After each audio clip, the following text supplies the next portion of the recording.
Hi everybody and welcome. I can see that a number of people are still joining us. We'll just wait another minute or two before we kick off.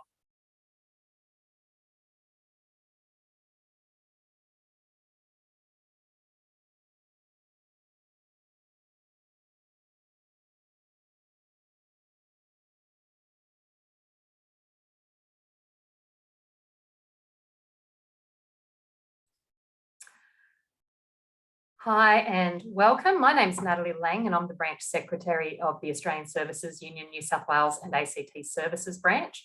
We are due to commence at 1 p.m, which it's just clicked over onto, but I can see we still have a number of participants joining us. So we might just wait one more minute before we commence today's discussion, which is an analysis of the 2022 federal budget. Thanks so much for joining us.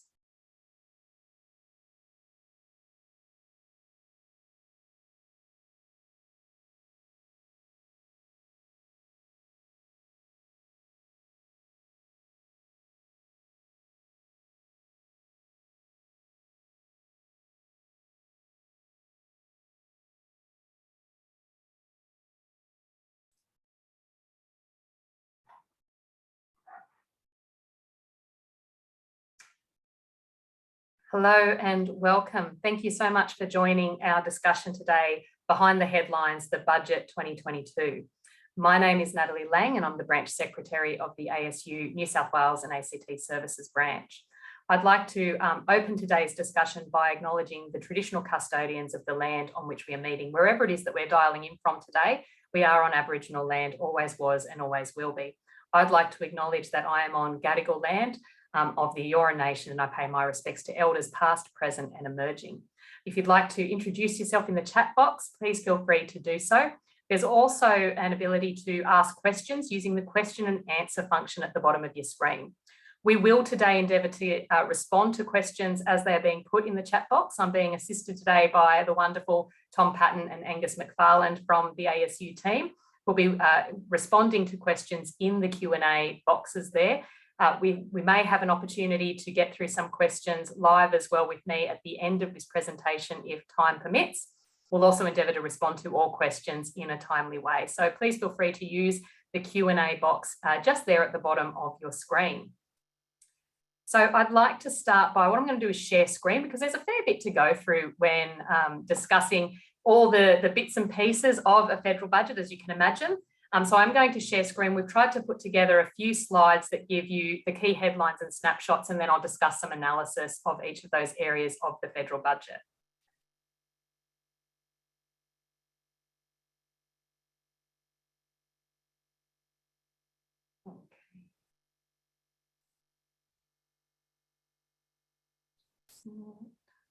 Rather unhelpfully, the toggle box is sitting on top of the share slideshow.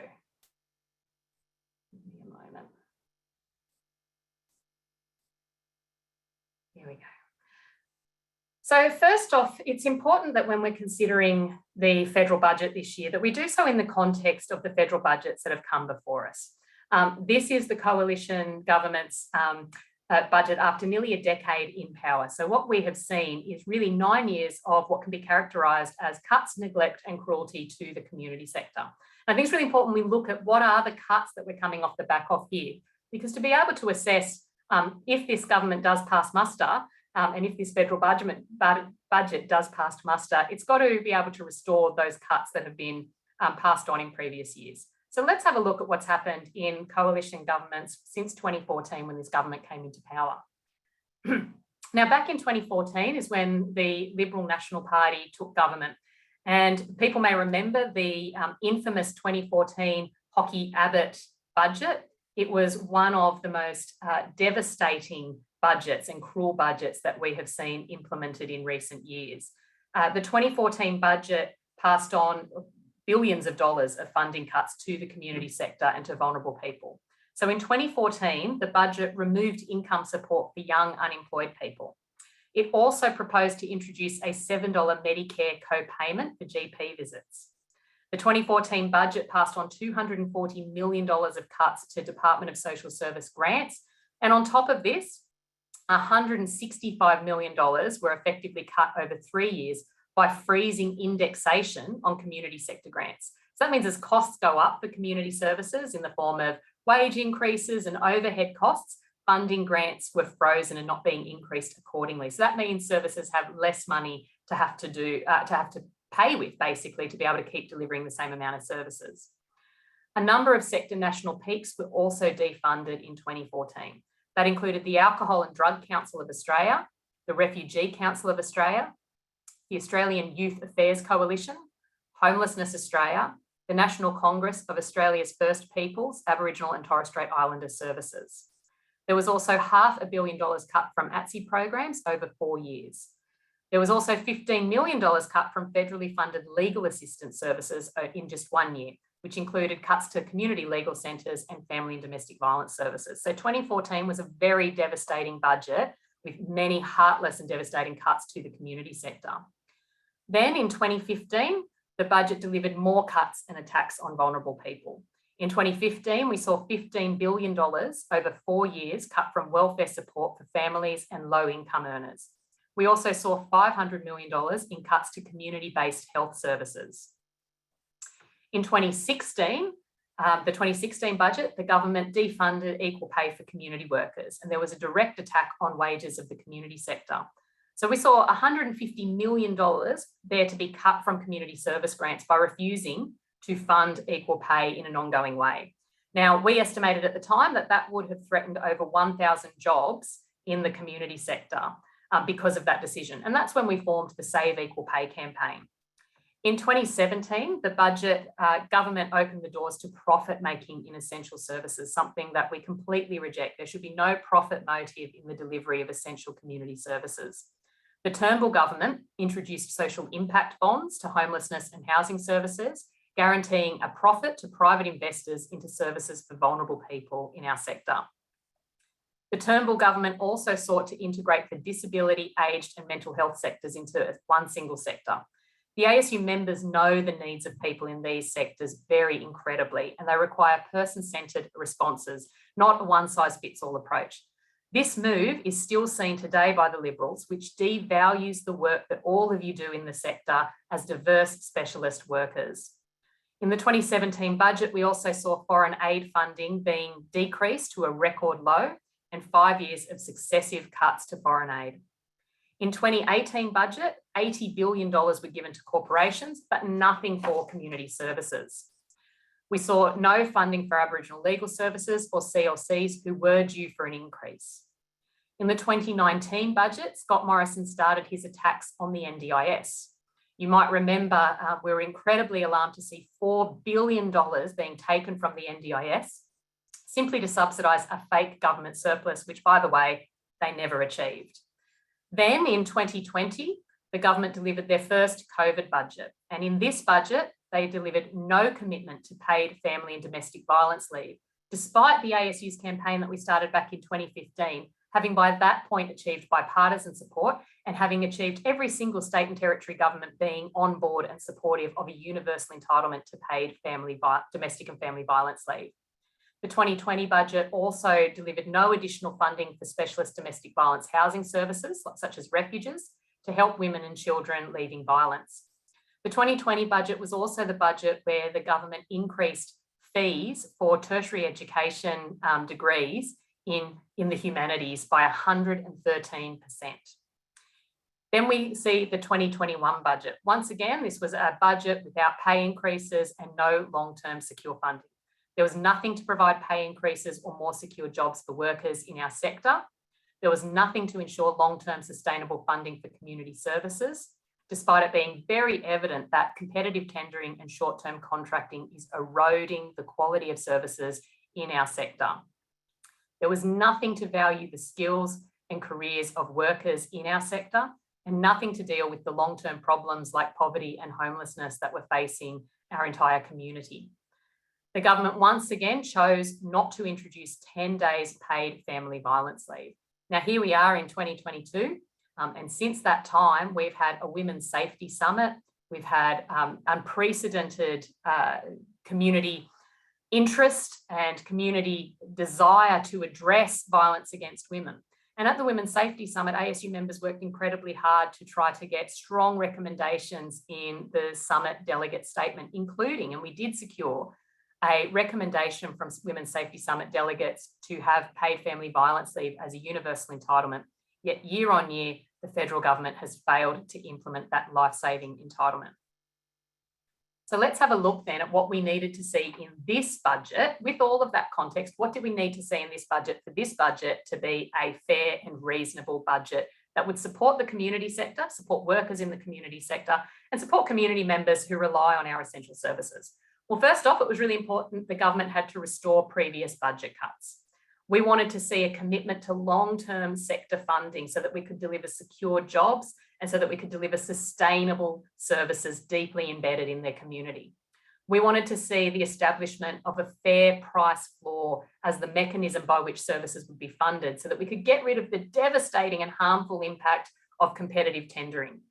We wanted to see the implementation of 10 days paid family and domestic violence leave in the National Employment Standards. We wanted the government to fund portable entitlements for disability and community workers so that we could have the same entitlements that other essential workers have who also deliver services on behalf of the government. We wanted to see the government prioritise safer workplaces and safer services.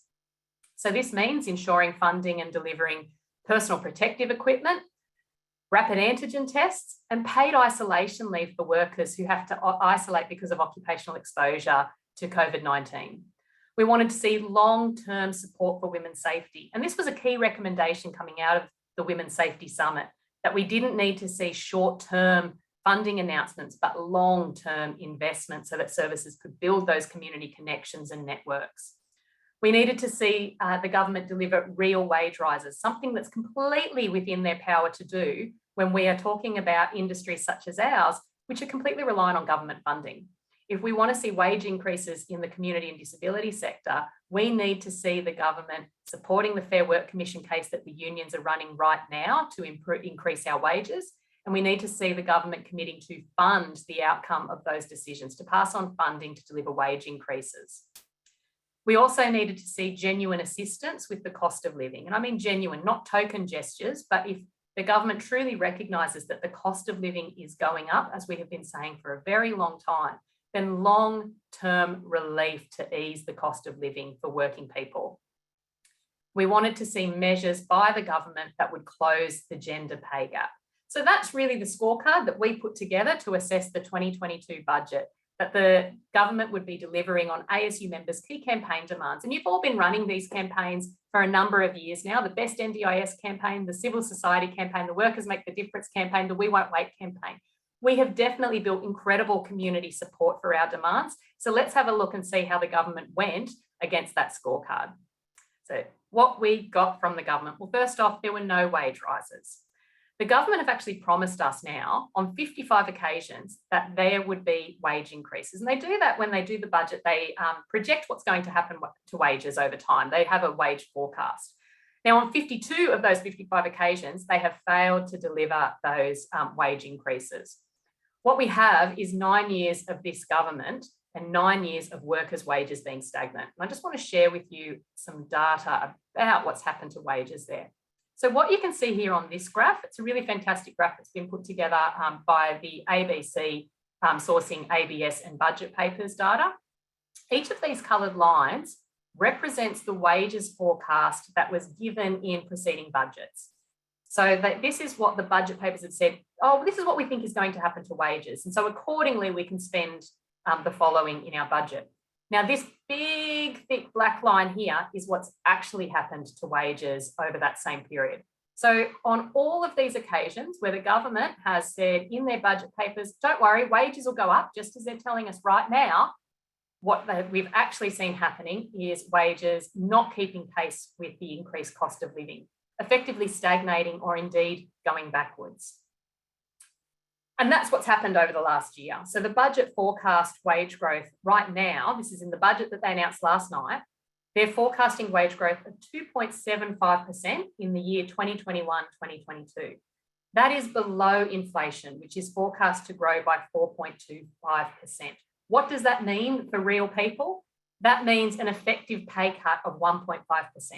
It means you can buy 1.5% less each year with your earnings, because your earnings have not increased at the same rate that the cost of living has increased. In the budget, we got nothing to provide a pay rise for community and disability workers. Now, as I said, this is something that the government could have done. They could have done by, first off, supporting the case that we have in the Fair Work Commission right now for a pay increase. And I'm just going to ask at that point, Angus or Tom, if you can pop in the chat box the link to our petition calling upon the government to support our case for a wage rise for all community and disability workers. So they could have supported our case, and they could have committed to lifting the funding of community and disability services to pay those wage increases. It's very, very clear what we need. We need pay rises. The Reserve Bank governor knows it. Every commentator knows it. The economists know it. And most importantly, every single one of us knows it. When we go to the petrol bowser, when we go to the shop, when we go to work every single day, we know that we need our wages to go up because our cost of living has gone up. We do not need one-off payments.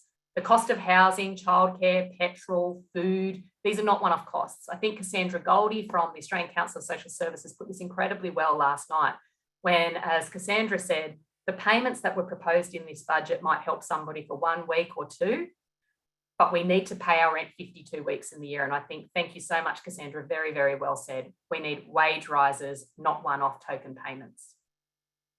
The budget failed to deliver long-term funding. So there is nothing in the budget to deliver long-term secure funding for community services. You may have seen some reports that there is an increase to funding to women's services. And I think this is a really key area that highlights the point around the need for long-term funding for community services. But actually, when you dig into the budget papers, you can see that it's actually short-term funding commitments that are being made. And the budget says that in 3 years' time, funding to family and domestic violence services will actually be halved. So they are slating in the out years, once they get past an election, to cut funding to women's safety services. So that's a really devastating impact on jobs, but in particular, it's a devastating impact on the women, children, and men who rely on essential community services. The next issue on our scorecard in assistance to live with COVID, there was no assistance provided to assist community and disability services to be able to live with COVID. What we know right now is that cases are skyrocketing. Every single day, we are seeing in New South Wales alone tens of thousands of COVID cases in the community. Yet the government has failed to provide funding for personal protective equipment to keep workers and community members safe, to fail to provide funding for rapid antigen tests in our sector so that we can keep our services safe. And really devastatingly, they have failed to provide funding for paid isolation leave. Now, we have seen the high frequency of workers in the community and disability sector being exposed to COVID, especially just since last November.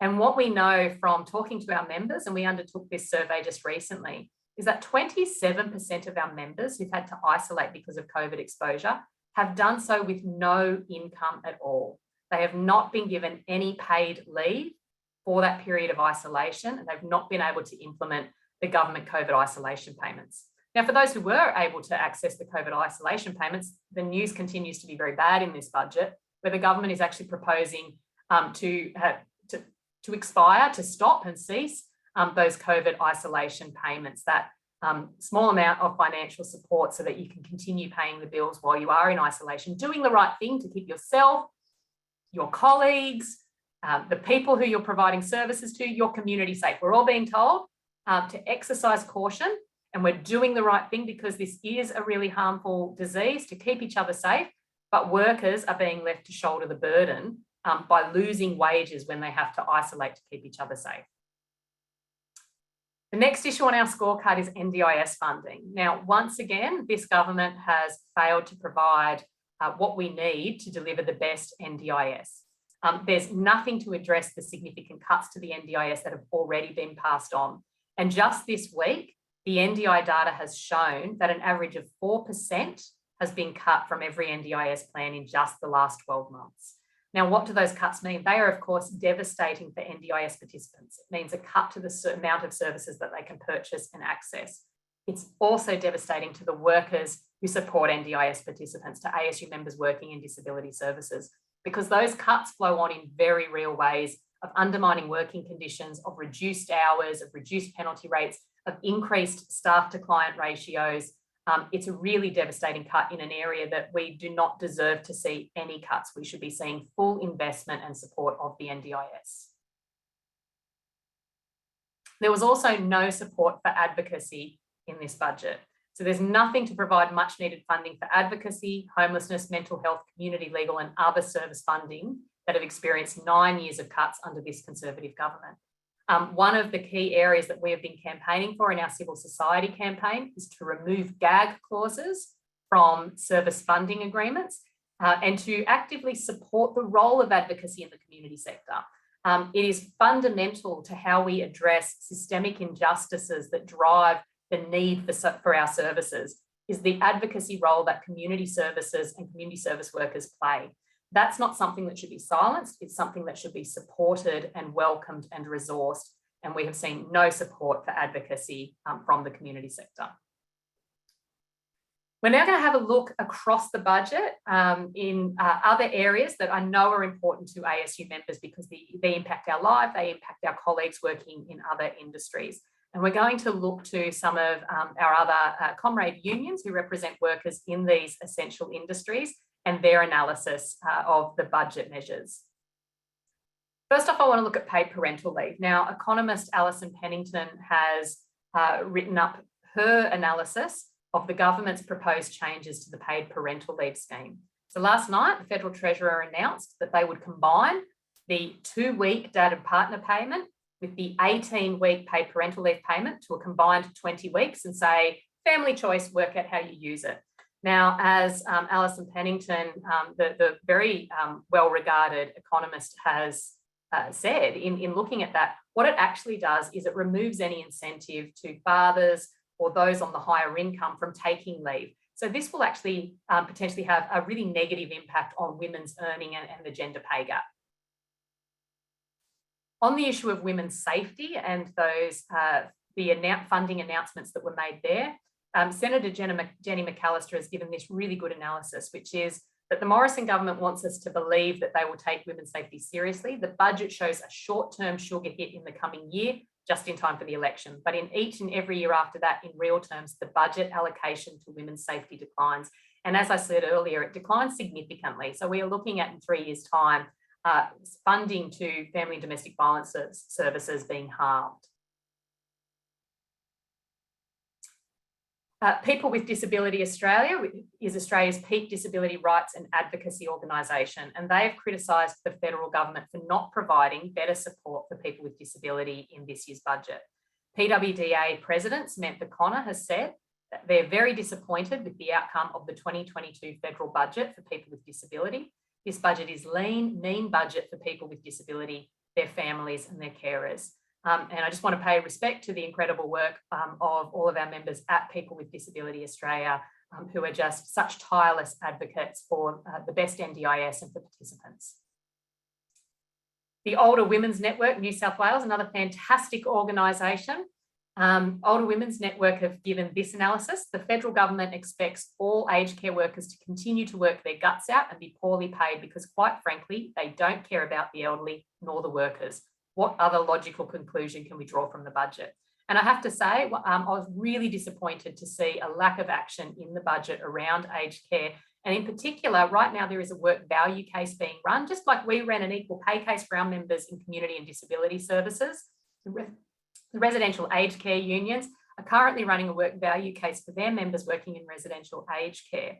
That's actually one of the recommendations that came out of the recent Royal Commission into aged care, where the Royal Commission noted that it was really essential for workers in residential aged care to receive a wage increase and better employment conditions.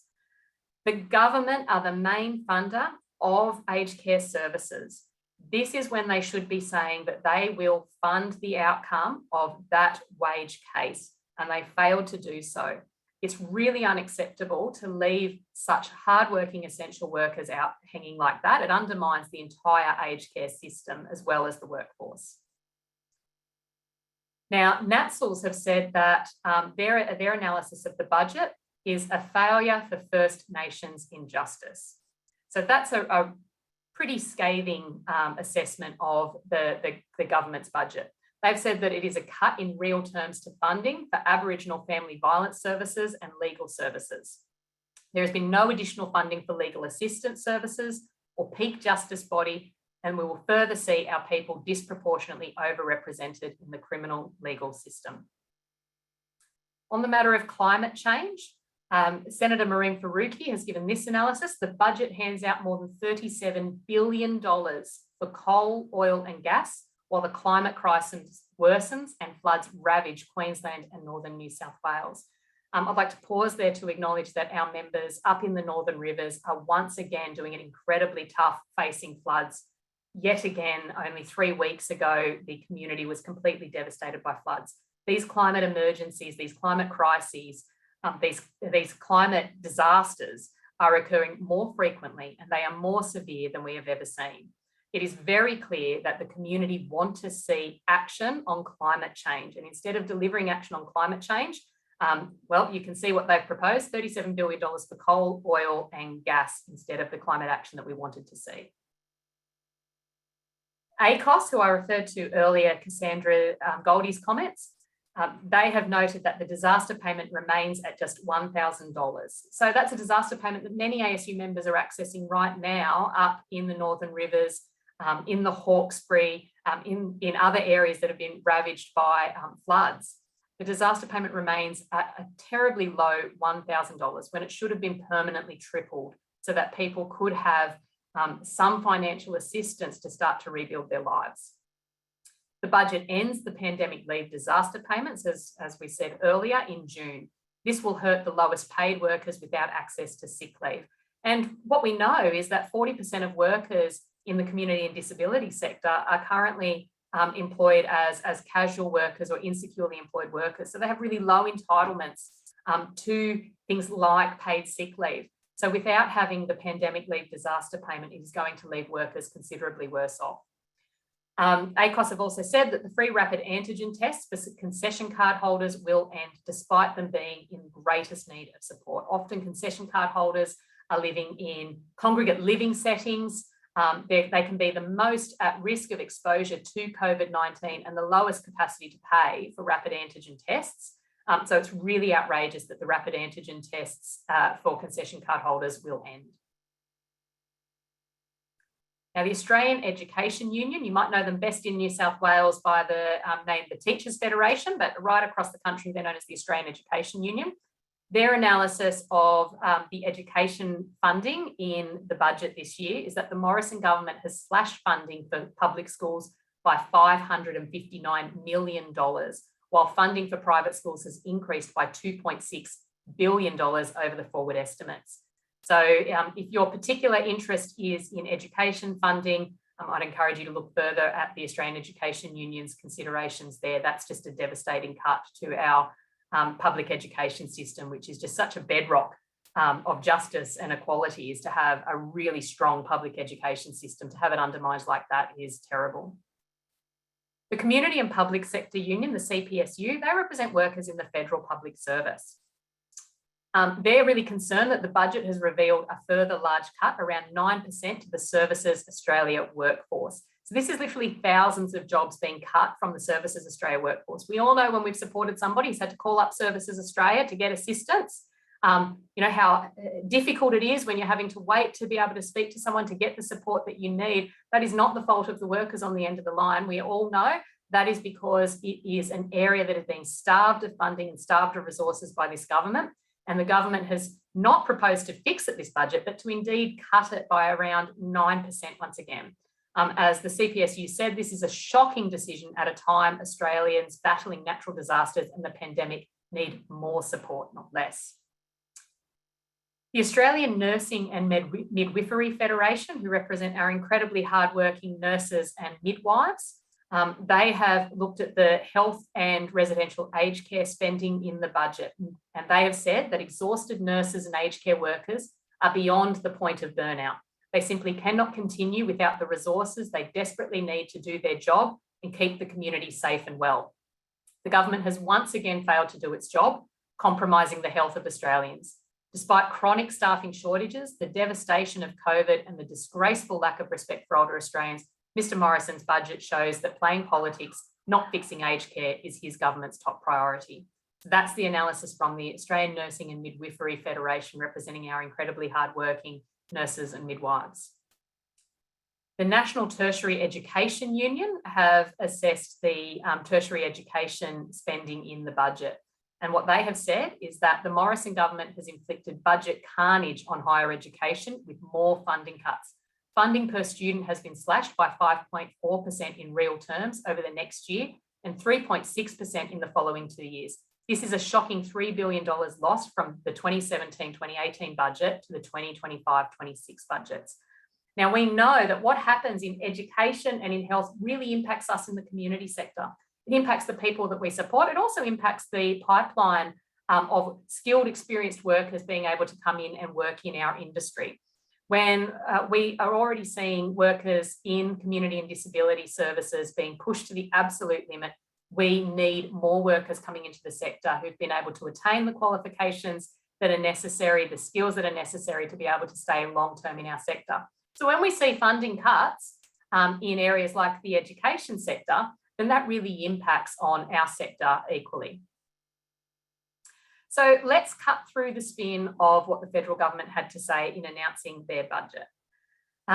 Essentially, the budget is a magic show full of bogus tricks and illusions. They want you to believe that they understand the cost of living pressures. They think simply by saying cost of living, we'll all go, oh, they get it. They know cost of living is a thing.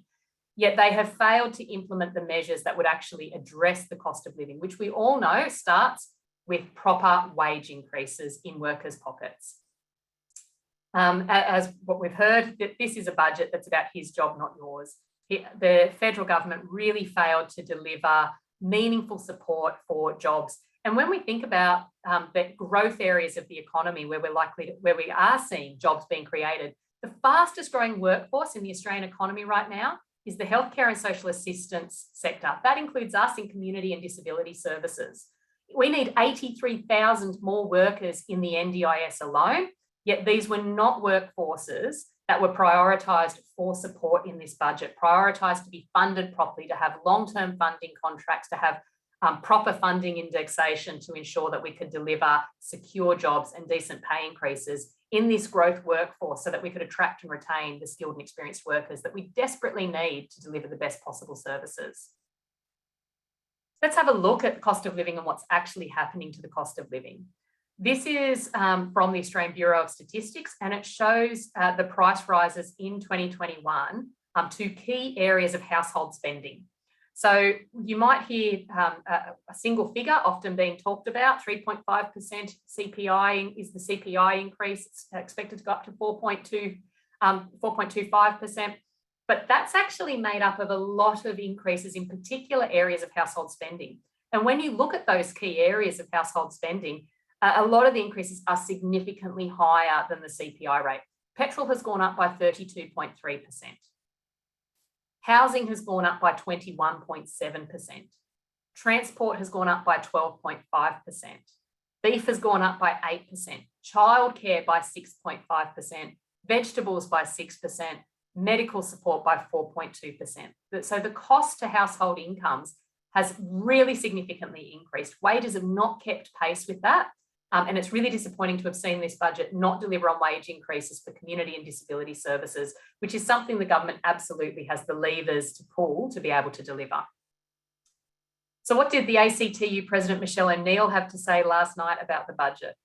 Michele said that bills are not a once-off. That's why once-off bribes don't cut it. Only wage increases make a difference. Nothing is in this budget to deliver real wage increases. All we have is one-off payments that will be quickly eaten up.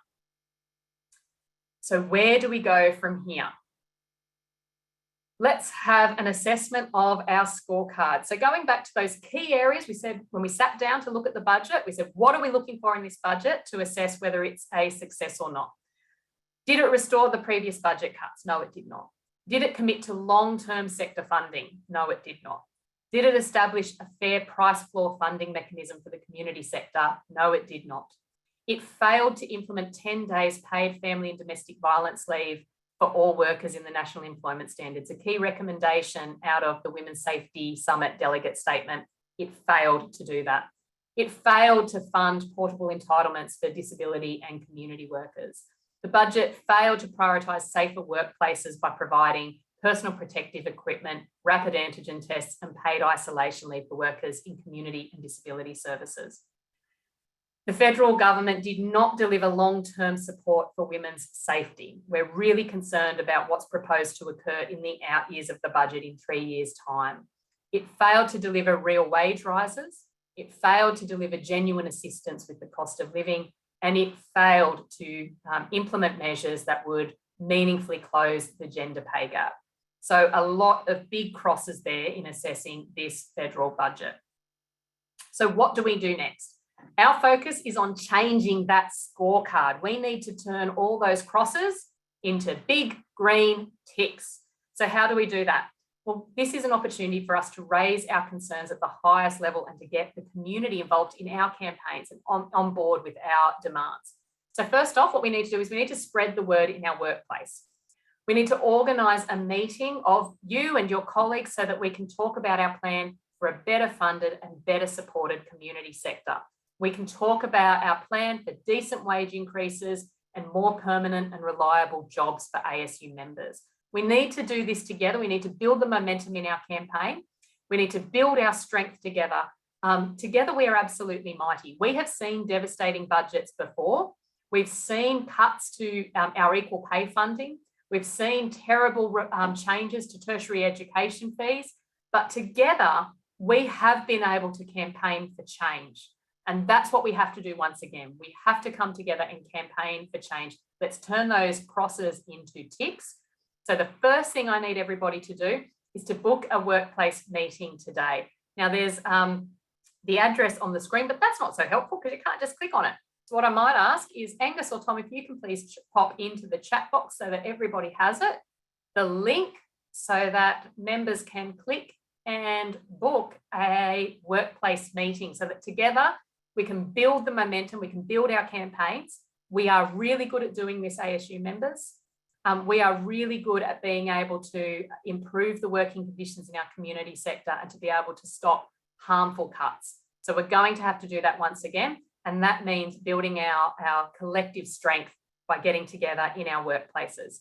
So book a workplace meeting is the very first step to how we can take all of those terrible big red crosses and turn them into ticks. It's just too important. The work that we do is just too important. Your work is too important. You need to have a good, secure, properly paid job. We need good, secure services that have certainty and long-term funding.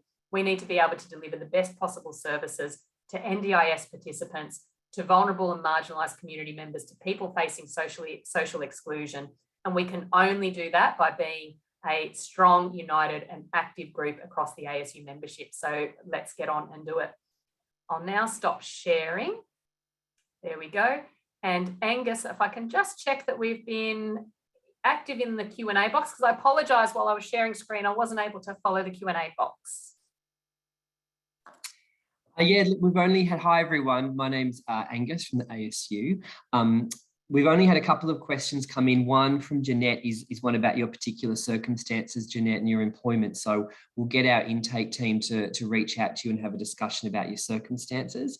And the other question in the Q&A box was just about, you know, is there anything good at all in the budget to look at? And I think one of the only good things that we can think of in light of what you've just said is that we do have an opportunity in 2 months' time to actually change the government. When you consider the record of 9 years and successive budget cuts like this, something that makes this budget a bit different is that we can all pass judgment on it collectively in about potentially 6 weeks' time. The rumour is that an election will be called on the weekend. So I think that's something, as you've said, Nat, we can all focus on talking to our colleagues about getting ready for. Thanks, Angus. A really good point. And the thing is, it's really not a secret from the government what their intentions are here. If anybody tuned in last night to watch the Treasurer's speech, he thought that these were really catchy words. For me, it just put shivers up and down my spine. They kept saying targeted and temporary, targeted and temporary. Everything that they're doing, all of these announcements that they were making, like we were supposed to go, oh, thank goodness they've got our backs. They said explicitly every single time, targeted and temporary. And let's unpack what that means. That means these are not long-term sustainable investment in our sector or in working people or in our livelihood or in addressing the cost of living. They are short-term announcements. They are just to get past an election. They are not there to truly ease the cost of living. And if that's what it was about, then what we would see is long-term funding contracts for the community sector. We would see the government taking an active role in increasing wages in community and disability services through the many mechanisms that are available to them, including funding and making a supportive submission to the work at the Fair Work Commission, as governments in the past have done, just not this government. If they were serious about easing the cost of living, they would be doing what they can to increase wages. If they were serious about supporting the community to learn to live with COVID, they would be investing in safe services by providing PPE, providing rapid antigen tests, and importantly, providing paid isolation leave for essential workers. They've failed on all of those fronts. It's not a surprise to them. They said it themselves. Every time Treasurer Frydenberg made a comment, he said, targeted and temporary. It's to the people whose votes we want, and it's short term. Really what they've done is they've locked in increases to the cost of living long term through those failures. And I'd also acknowledge some of the comments there in the chat box about the impact on our members. And thank you, Helen, for your comments there about the impact on workers in your workplace and in your sector, having to take sick leave, having to take annual leave, exhausting those leave entitlements simply to isolate. And then what do we do when the holidays come round? What do we do when we need a break? What do we do when we get another illness and we actually need our sick leave and our annual leave for those reasons? It's one thing to stand up and say workers are the heroes of the pandemic, and we've all heard them saying that. It's another thing to actually demonstrate that you believe that workers are the heroes of the pandemic by having their back. When people were able to shelter in place because of a terrible new virus being on our shores, ASU members were not able to do that. They continued to go to work and to support vulnerable members of our community. When we faced fires and floods, it's ASU members and it's essential workers who run towards the problem, not away from it. Long after the media crews leave communities that have been devastated by fires and floods and droughts and health pandemics, ASU members are the people who are there for not weeks, but for years, rebuilding communities to recover from trauma and to rebuild. It's true that workers are the heroes of the pandemic, and if the government was serious about recognising that, then they would support workers to have secure jobs, pay increases, and safe services. Well, thank you everybody so much for taking the time to call in today and to be part of the discussion behind the headlines, the budget 2022. I hope that we've done everything that we can to assist to cut through the spin from budget night. We have to remember this is one budget in the line of many from a decade of the coalition government. A starting point of restoring the devastating cuts that I went through at the beginning of this discussion. Year after year since 2014, we have seen cuts and we have seen the decimation of vulnerable communities and community sector services. We have to see that restored. We have to see our services being celebrated for their advocacy, being long-term funded to be sustainable, to be able to stay in communities, to be able to support workers with secure jobs, to be able to pass on a pay rise. So we can't stop until we get there, and that's something that we can all do together. So make sure you do book a workplace meeting, and I look forward to seeing all of you very, very soon. If you have any further questions, please do not hesitate to contact us at the ASU. You can call us at our member assistance line on 0293 104 000, or you can email us at help@asu.org.au. And together we can ensure that we have a more just society, secure services, safe jobs, secure jobs, and decent pay. And let's do it together. Thanks, everybody. Bye-bye.